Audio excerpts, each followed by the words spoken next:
warahmatullahi wabarakatuh. Bagaimana kabarnya anak-anak hari ini? Tentunya selalu sehat ya. Hari ini kita akan belajar materi tema 1, Selamatkan Makhluk Hidup, subtema 1, Tumbuhan Sahabatku. Pembelajaran 1 membahas PPKN dan Bahasa Indonesia. Ya, PPKN 3.1 menganalisis penerapan nilai-nilai Pancasila dalam kehidupan sehari-hari. Nah, masih ingatkah kamu dasar negara Indonesia? Ayo kita bahas kembali. Pancasila adalah dasar negara Indonesia. Tentunya masih ingat ya, jumlah bulu burung Garuda yaitu melambangkan Hari Kemerdekaan Indonesia, yaitu 17 Agustus 1945. Di dada burung Garuda adalah perisai yang merupakan simbol-simbol Pancasila, yaitu dengan simbol bintang ketuhanan yang Maha Esa, simbol rantai kemanusiaan yang adil dan beradab, pohon beringin persatuan Indonesia, kerakyatan yang dipimpin oleh hikmat kebijaksanaan dalam permusyawaratan perwakilan, yaitu kepala banteng, dan terakhir, keadilan sosial bagi seluruh rakyat Indonesia yang merupakan simbol padi dan kapas. Tahukah kamu nilai-nilai yang terkandung dalam Pancasila? Tentu masih ingat ya, karena materi ini sudah dibahas dari kelas 1 sampai kelas 5. Ibu ingatkan kembali, nilai-nilai yang terkandung dalam sila pertama yaitu ketuhanan yang Maha Esa. Yang satu, takwa terhadap Tuhan yang Maha Esa. Kedua, toleransi dan penghormatan kepada agama atau kepercayaan yang lain. Ketiga, kerukunan antar umat beragama. Simbol sila pertama, masih ingat kan? Yaitu bintang. Ini adalah contoh sikap sesuai sila ketuhanan yang Maha Esa, yaitu sikap menghargai, toleransi antar umat beragama, karena negara kita memiliki 6 agama yang diakui oleh pemerintah. Selanjutnya, nilai yang terkandung dalam sila kedua. Simbolnya apa? Ya, simbolnya adalah rantai dengan bunyi sila kemanusiaan yang adil dan beradab. Yang pertama, perdamaian. Kedua, persamaan derajat. Ketiga, menghargai hak asasi manusia. Keempat, solidaritas antar sesama manusia. Ini adalah contoh sikap sesuai sila kedua, kemanusiaan yang adil dan beradab. Dan ibu yakin anak-anak ibu sudah dan selalu bahkan sering menerapkan sikap-sikap tersebut dalam kehidupan sehari-hari. Nah, selanjutnya bahasa Indonesia 3.1 menyimpulkan informasi berdasarkan teks laporan hasil pengamatan yang dibaca. Masih ingat nggak apa itu ide pokok? Mungkin di kelas 5, anak-anak ibu sudah paham, bahkan sudah mengerti tentang ide pokok. Ibu akan jelaskan kembali apa itu ide pokok. Ide pokok adalah pokok pembahasan yang ada pada sebuah paragraf atau sebuah tulisan. Menurut KBBI, Kamus Besar Bahasa Indonesia, penyebutan ide pokok juga sering diganti dengan gagasan utama, inti paragraf, tema, pokok masalah, pokok pikiran, topik, serta kesimpulan. Nih ya, perlu kalian ketahui, ada 3 jenis ide pokok. Yang pertama adalah deduktif. Jenis deduktif adalah jenis di mana ide pokok yang letaknya ada di awal paragraf. Biasanya terdapat pada kalimat pembuka sebuah paragraf. Untuk lebih jelasnya, ini ada contoh. Ibu bacakan ya paragrafnya. Jagung merupakan salah satu tanaman yang dijadikan bahan makanan pokok di berbagai negara, salah satunya Indonesia.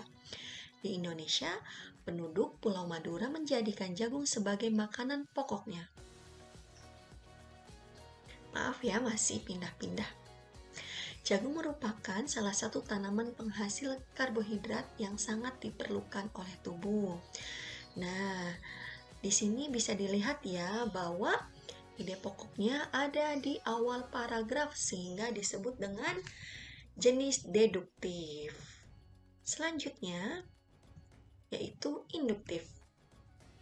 Ada yang tahu apa itu ide pokok jenis induktif? Jenis induktif merupakan jenis yang menempatkan ide pokok di akhir dari sebuah paragraf. Penggunaan ini biasanya berada pada jurnal, artikel, dengan tema-tema tertentu. Coba lihat contoh di sebelah kanan, ada sebuah paragraf. Ibu bacakan, pertumbuhan ekonomi di Indonesia yang menurun pada 2 kuartal di tahun 2020 membuat pemerintah cemas, ditambah investasi di berbagai bidang yang jumlahnya terus menurun, terutama minimnya investor asing. Hal ini mempertegas bahwa Indonesia sedang mengalami resesi dan perlu tindakan pencegahan agar tidak semakin parah. Nah, sudah Ibu tandai bahwa ini adalah contoh ide pokok induktif yang berada di akhir paragraf. Selanjutnya adalah campuran, di mana ide pokok akan dituangkan pada awal dan akhir tulisan dengan kalimat yang berbeda namun intinya sama. Contoh, cara mendidik anak laki-laki sangat berbeda dengan perempuan. Mereka lebih diajarkan untuk menjadi sosok yang tegas.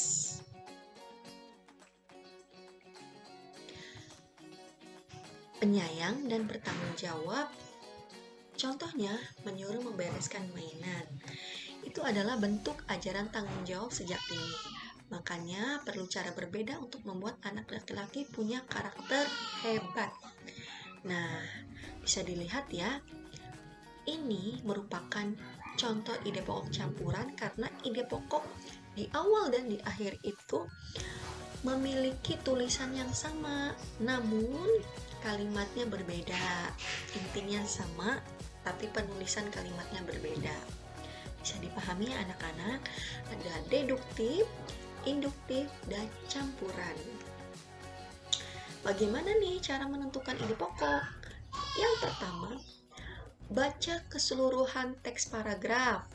Dibaca dulu, baru tahap kedua, dipahami apa yang disampaikan, apa isinya. Ketiga, baru mencari kalimat khusus dan kalimat utamanya.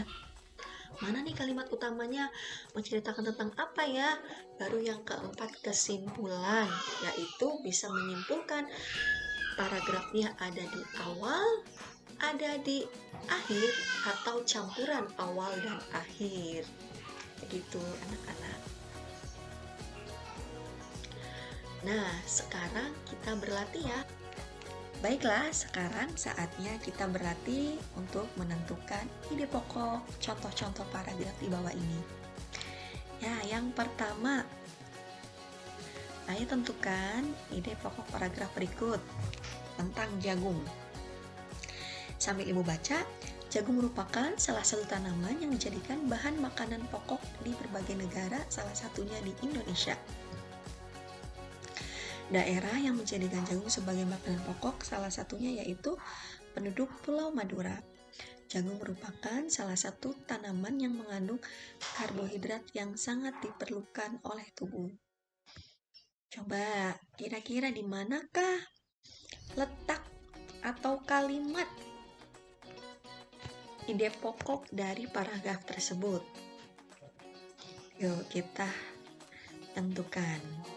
Ya, jawabannya adalah di awal paragraf, yang artinya berarti jenis ide pokoknya adalah deduktif. Oke, paragraf selanjutnya. Setiap sore hari banyak mobil yang melewati jalanan ini. Mereka biasanya merupakan para pekerja kantoran yang bekerja di Jakarta. Tak hanya mobil-mobil kecil, mobil-mobil besar pun turut meramaikan jalanan ini seperti mobil bus, truk, dan mobil besar lainnya. Hal ini dikarenakan jalan ini sangat strategis. Oleh karena itu, tak heran jalanan yang menghubungkan antara Provinsi Jakarta dan Banten ini sangat padat oleh kendaraan bermotor.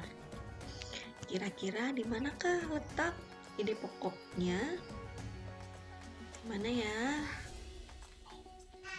Yuk kita lihat. Ya, ide pokoknya ada di akhir paragraf, yang artinya berarti ide pokok ini adalah induktif. Contoh selanjutnya, olahraga sangat bermanfaat bagi tubuh kita. Dengan berolahraga, tubuh kita akan selalu sehat dan prima sepanjang hari. Tubuh yang sehat akan membuat kita terhindar dari penyakit sehingga kita bisa menjalani aktivitas tanpa halangan apapun. Tubuh yang sehat dan terbebas dari penyakit akan memudahkan kita mewujudkan mimpi-mimpi kita. Oleh karena itu, olahraga sangatlah penting untuk dilakukan. Kira-kira di manakah letaknya? Ya, letaknya ternyata ada di awal dan akhir kalimat. Maaf, ada di awal dan akhir paragraf.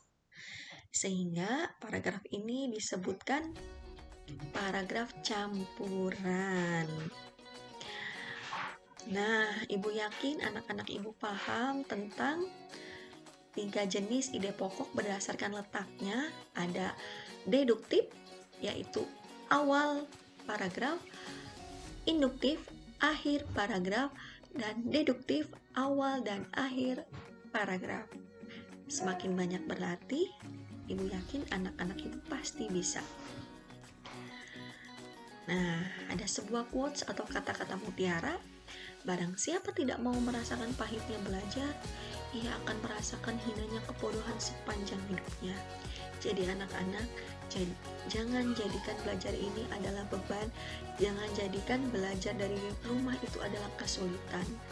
Tapi yang lebih sulit adalah ketika kita tidak menjadi apa-apa dan tidak bisa apa-apa. Cukup sekian materi hari ini. Semoga anak-anakku yang hebat selalu semangat. Ibu akhiri, wassalamualaikum warahmatullahi wabarakatuh.